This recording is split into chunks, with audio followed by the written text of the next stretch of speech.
Morning all. Something really amazing is happening at the Sinquefield Cup. It's to do with Caruana, really.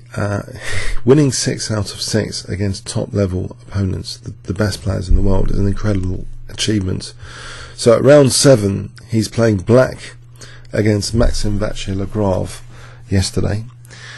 Let's see what happened in that game. I guess some psychological things might start happening to other super grandmasters in this tournament, because I don't think anyone expected this from Caruana, this sort of performance. So I don't really know how Maxime Vachier-Lagrave was feeling. I doubt if it was normal feelings, and I wonder if grandmasters start getting emotional, if their play can deteriorate. It's just something to think about anyway, the emotional distraction. Also, Caruana himself, is he distracted by his own results, or is he still playing really strongly? After the first move, d4 from Maxime Vachier-Lagrave, and Caruana reacts with d5. So again, a classical response.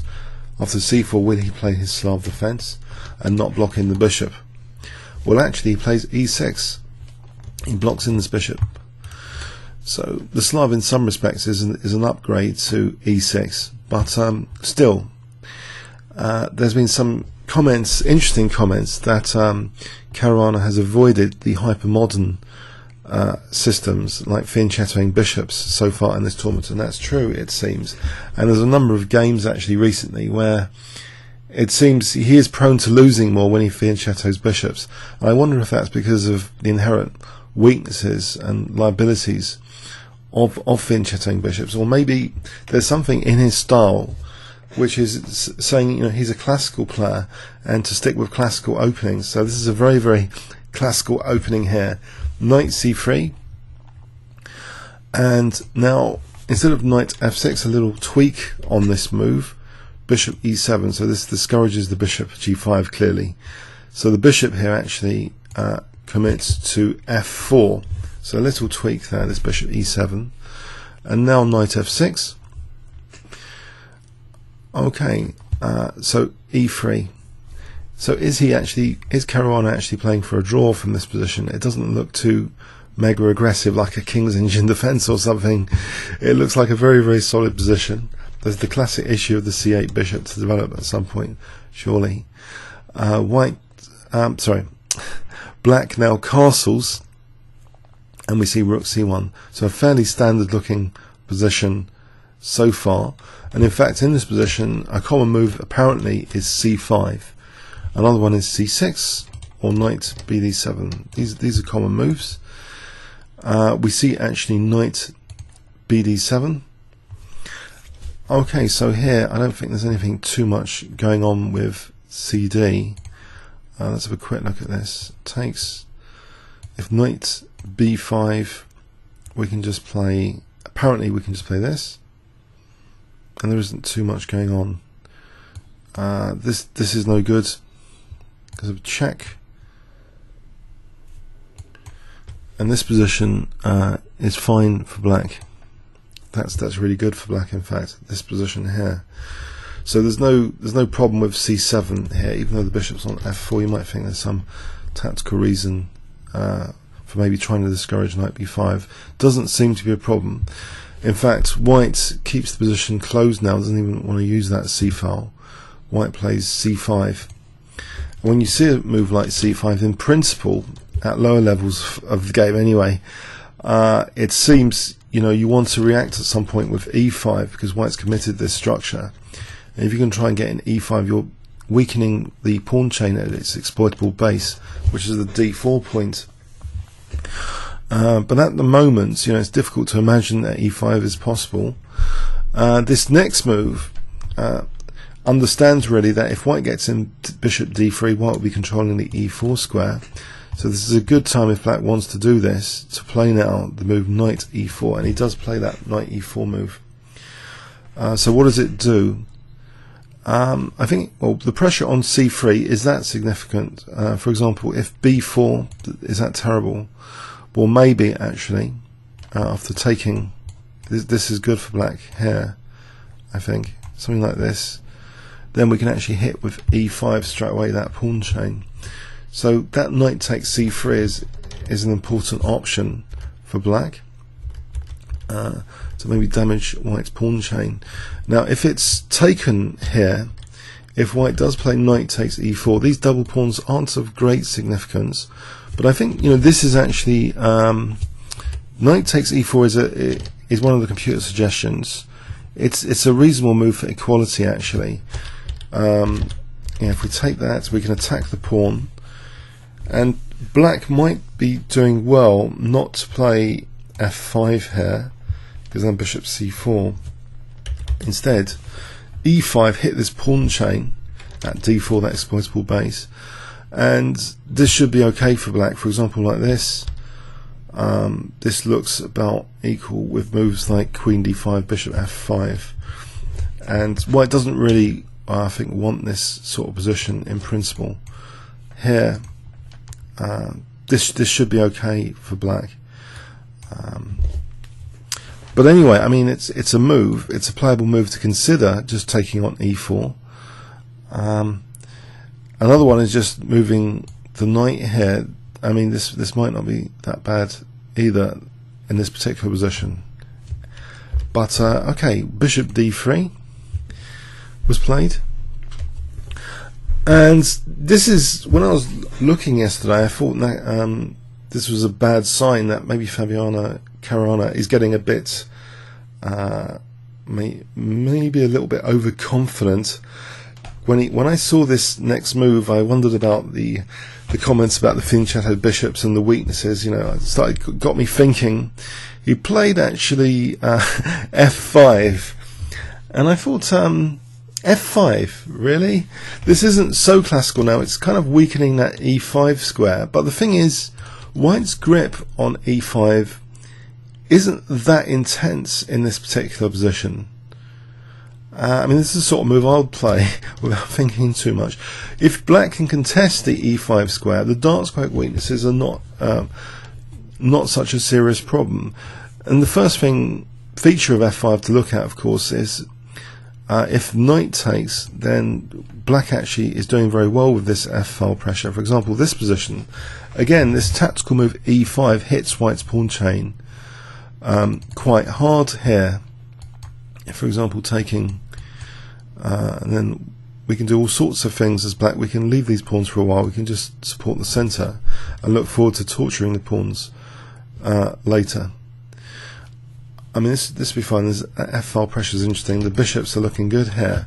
So yeah, white doesn't really want to play that with this upcoming e5 after that. Okay, so can the knight be kicked? Is that another good question maybe to ask? Well, actually in this position, bishop h4 check seems possible to create another weakness. Then taking here, attacking the queen. For example, if taking here, then we can try and contest that e5 square, and white's just created a load of weaknesses, which can't be that good tactically later on as the game opens up, especially after e5 later. So yeah, it's an aggressive move. A more modest move would be, for example, just taking here, and this position, black can still actually play this move e5, and this might be okay. So a temporary pawn sack here. b6 is interesting, for example, so white can't take, I think, because of bishop b4. So that's an interesting way of playing it as well. And apparently it's about equal, this position. So queen c2, for example, g6. It's okay, this position. This is starting to look good. If white ever plays b4 here, then a5, I think this starts to get, for example, very, very dangerous. Black's actually on the verge of winning with this rook a1 check. You can see the sort of destruction that could result. Anyway, I just wanted to show that. So f5, yeah, there's plausible moves if on f3, on knight f3. So okay, white's played knight f3. Okay. And now, okay, it intensifies the grip on e5. It seems absolutely logical. And Caruana now plays c6, completing, basically the Dutch stone wall formation. So you can see the apparent, dark square weaknesses everywhere around here. Was that actually necessary? Well, actually, in this particular position, it seems Knight B5 is a concern here for C7. Just to demonstrate that, if Bishop F6, maybe that actually doesn't demonstrate it that well. Let's say King here, Knight B5 here, and this position, Bishop C7, Knight D6 is starting to look interesting for white. It looks like a very interesting position here. So anyway, that perhaps causes this move C6 in advance of any Knight B5. But yeah, is this the game I thought that Caruana's going to lose? He's got these weaknesses here which he didn't have so much evidently in other games. So is this as solid, in inverted commas, as the other games? Okay, despite not fin-chattering a bishop, which apparently gives him good luck statistically, he has created these dark square weaknesses. So is there some cause for concern here? White plays Knight E5 in this position. So that's an interesting move, really. If we don't have this exchange of knights, say we have Knight F6, I think white might be looking forward to F3, evicting that knight there, and this position seems quite okay for white. Doesn't seem as though there's a major problem here. So black actually, Caruana just took actually on E5, and he starts that fight for that E5 square. In doing so, with Bishop F6 now, and white just exchanges bishops. I'm not sure there's much else to do. If the bishop drops back here, then actually maybe even taking this, and black's okay on the dark squares. If he stabilizes F5 for upcoming E5 next, that should be fine for black, and you can see the exploitable base of the chain being targeted. This pawn chain could be weak later, especially with this dark square bishop, and white hasn't got the dark square bishop. That should be okay for black. It seems very pleasant. So anyway, after this Bishop F6, white just took here. Queen takes F6, and so E5 again looks on the cards. Any eviction for the knight, I think, in this position falls to Queen H4 check. Classic Queen H4 check. So that's not to be played here. So okay, could white castle here? It's an interesting question. Can't white castle? In the game, yeah, we see Knight E2. If white's castled, does it look scary? I think potentially it's okay. It's allowing E5, which strategically opens up also the bishop and maybe makes F4 in the future more possible. In this position, for example, this looks as though black's more than equal here. This C5 pawn is weak. Also, there's pressure on C3. So, in fact, what does actually black do about C5? White do about C5 here? Say bishop B1. Okay, tactically that should be okay. But here, I mean, this looks to be a pleasant enough position for black without too many issues at all. Even if C5 is kind of is not taken. If it's taken, then there's some counterplay from white. Pleasant enough position, okay, if white castles, but nevertheless, castling here is suggested by my Stockfish at depth 21.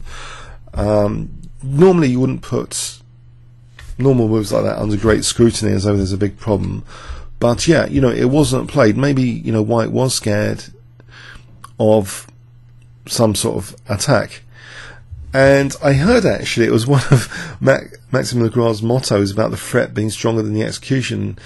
Is that a case here, that the threat is actually apparently stronger than the execution? How does black actually get a big attack here? I'm not entirely sure. We could start off with taking the knight and then E5. Let's just run this through. For example, here. Then we're looking forward to f4. It looks as though we're looking forward to f4, among other things. But yeah, maybe f3. And it doesn't look too terrible. Queen h6, queen e2. It looks as though white should be okay here. I don't think the king's getting slaughtered. There's just not enough evidence that the king's getting slaughtered here. So, however, as Campomanes once said, however, so knight e2 was played. Knight e2. Okay, yes, knight e2. What is white up to? Is this a bit of fear creeping in to white's game?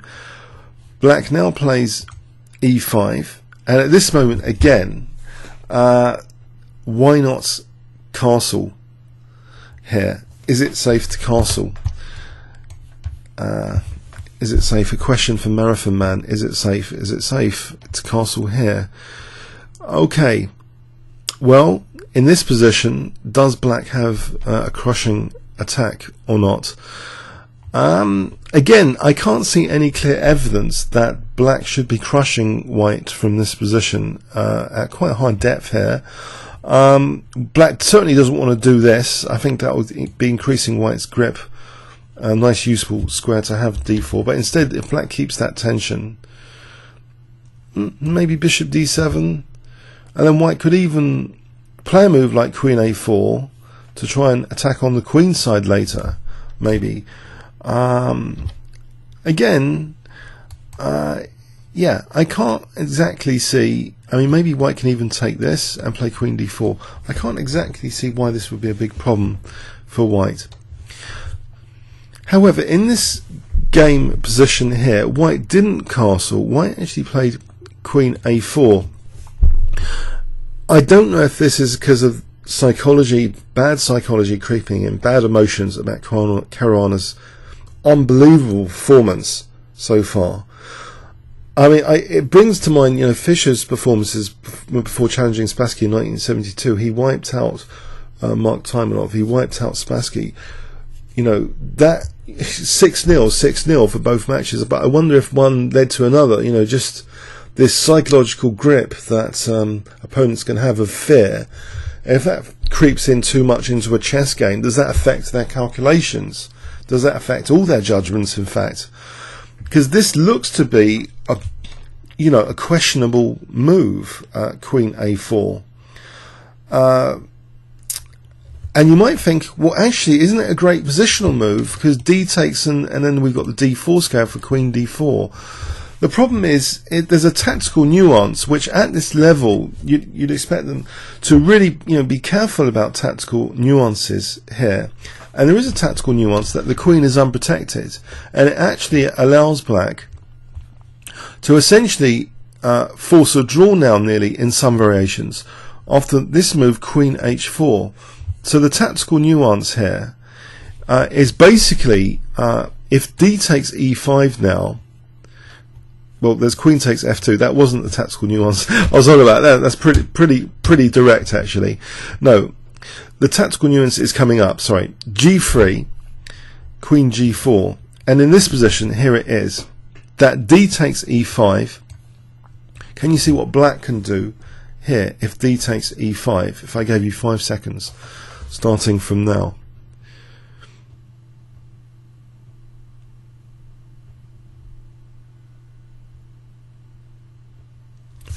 Okay, knight takes f2. This is pretty vicious, attacking the queen. This is an important tactical nuance, which I think Lagrave on a better day would have picked up quite easily against a different opponent that wasn't on 6 out of 6. Here, this is just horrible. If queen takes, knight takes, you can see this is really good for black. It's going to be a pawn up after taking on e5. Not very nice. Not very nice at all, and white's going to have that dreadful e3 pawn, fixed backward pawn as well later to torture. So very important tactical nuance. So we arrive here, where also it should be noted that if white now castled, I guess this was noticed, that black can consolidate his tournament performance and even force a draw with knight d2.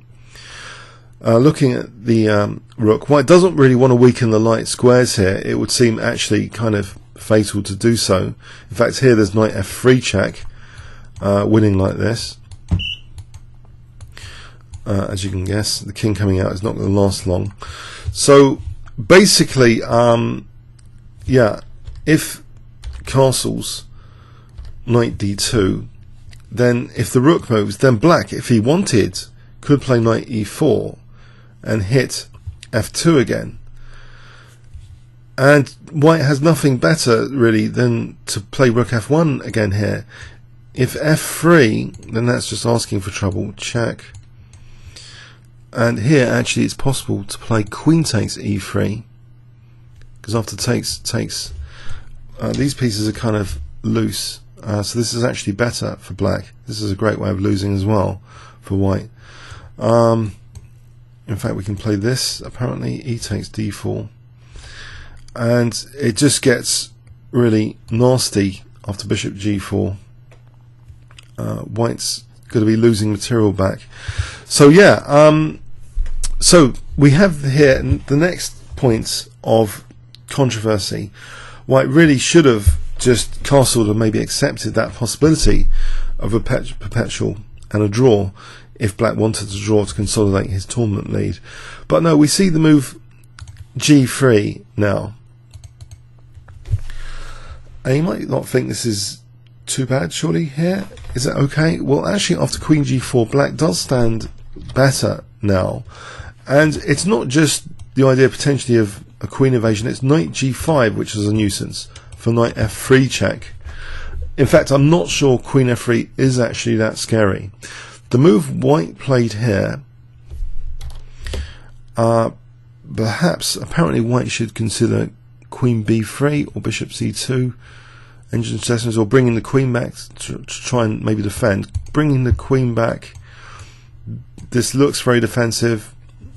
Black's better, maybe it's tenable though, I don't know.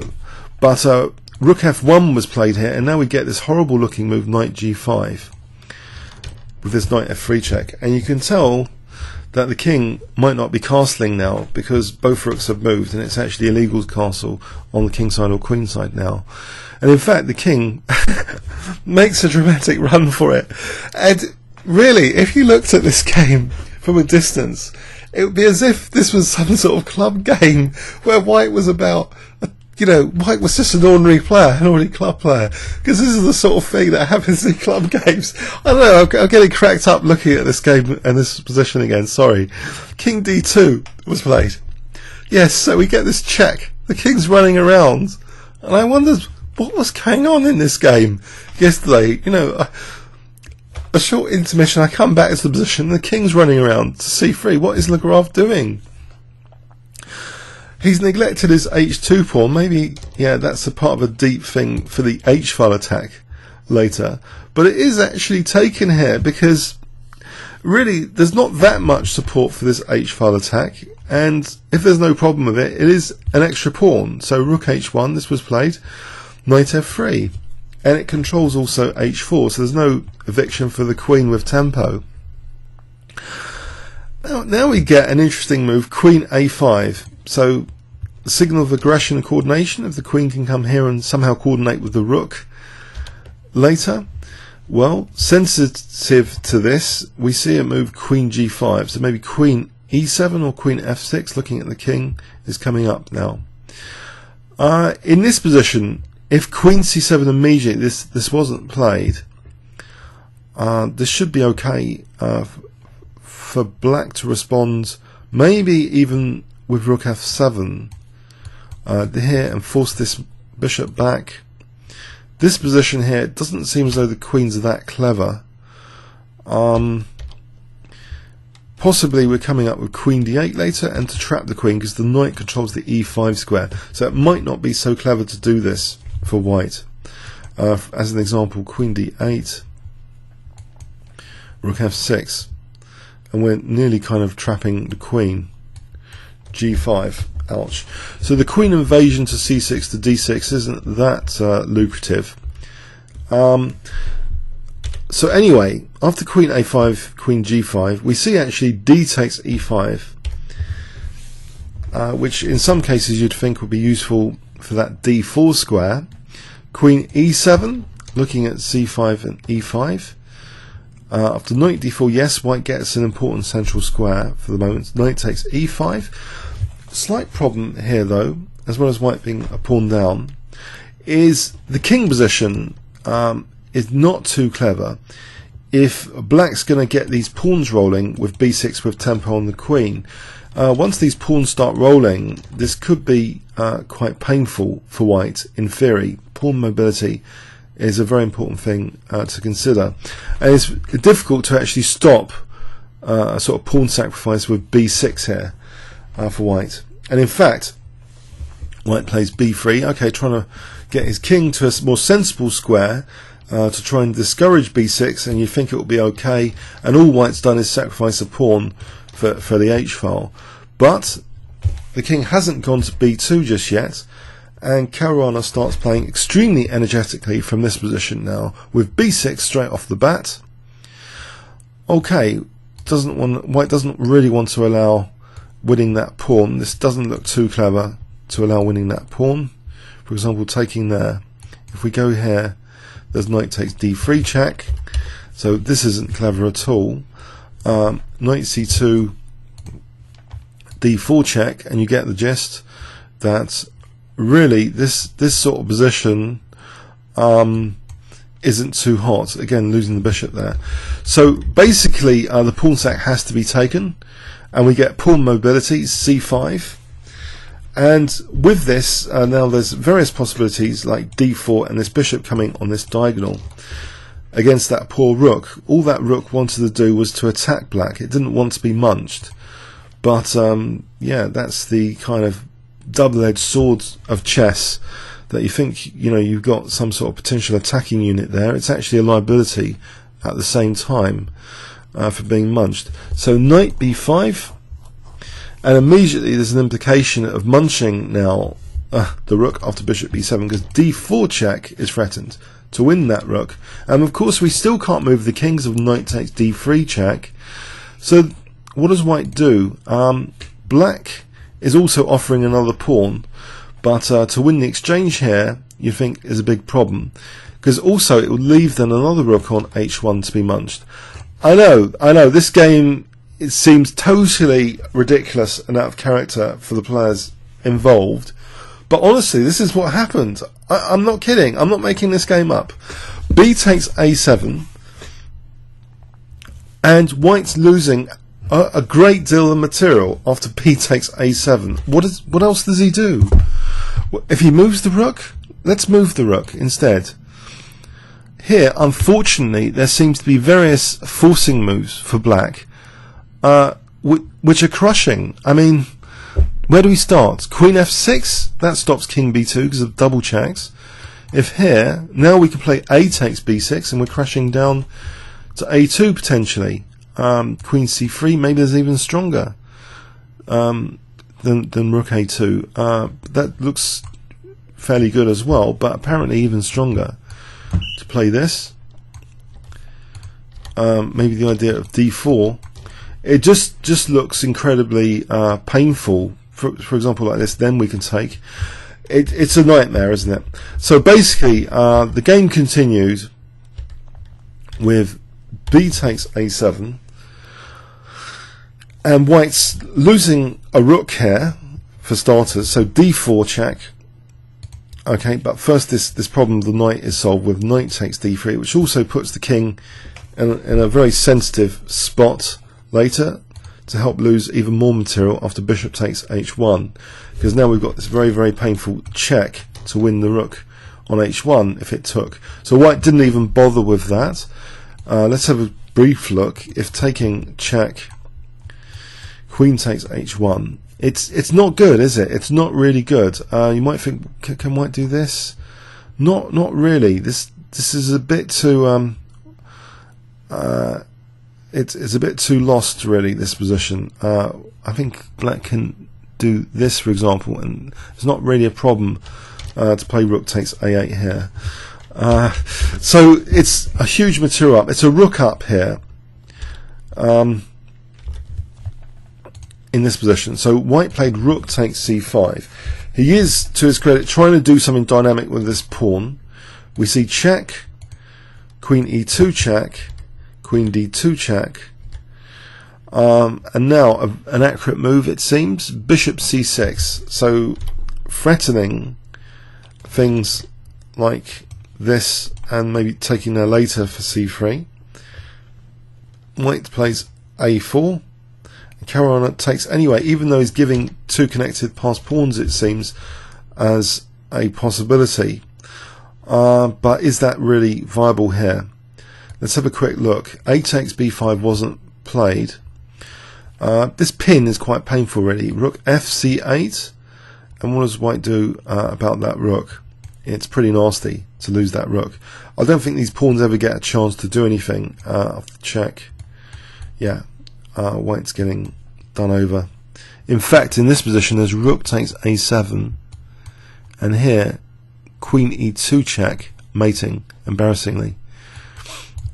So there's funny variations here from this position. So king takes b5 was played instead of a takes b. So that pin is intolerable. So king takes b5. Yes, we haven't got two connected passed pawns, we've just got that pawn on a7. Queen takes d4. Yes, white is a rook down here. It's unbelievable, isn't it? Rook c7. Rook fd8. Yes, it would be a miracle if white could win from this position, a rook down. Queen b6. Check. King a6. Now rook d6, another accurate move, basically. So the queen's now lost. Yeah, the queen's getting lost. Or is it? Hold on a sec. Isn't there rook c6? You might ask. a5 was played, but rook c6. Let's look at rook c6. If rook c6, taking here, and if taking here, check.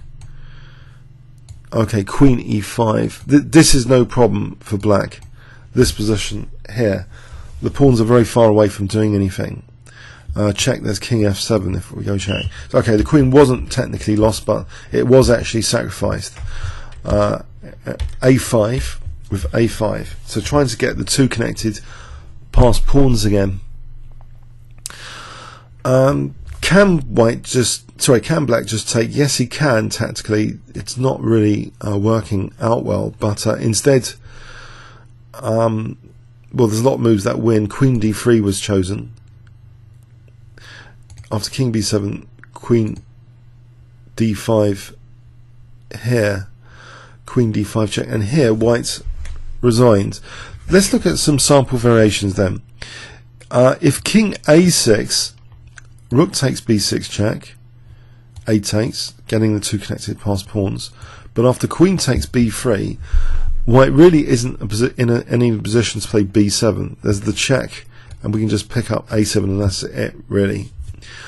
Yeah, I know, it's an unbelievable game, thing to happen. It's unbelievable. So, yeah, a takes b, queen takes. Yeah, in fact, so after king a6, now I think I've lost track of what the end of the game was. Pardon me.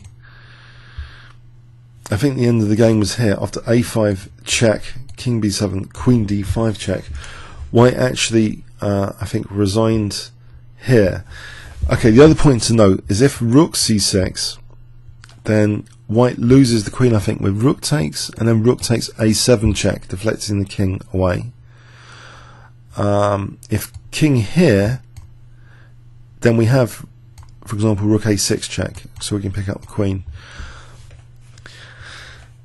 Yes, I don't know what to say. 7 out of 7 is unheard of, I think, for this level of opposition, but I think, I suspect this wasn't, some elements of psychology are now creeping into opponents.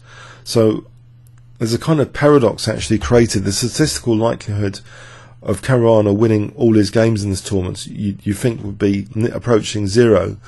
But if there is this psychological effect that is now being created, that people think he's invincible, or they need to do something special, or they're just too distracted emotionally, then you end up with games like this, which it seems like if particular nuances are not picked up,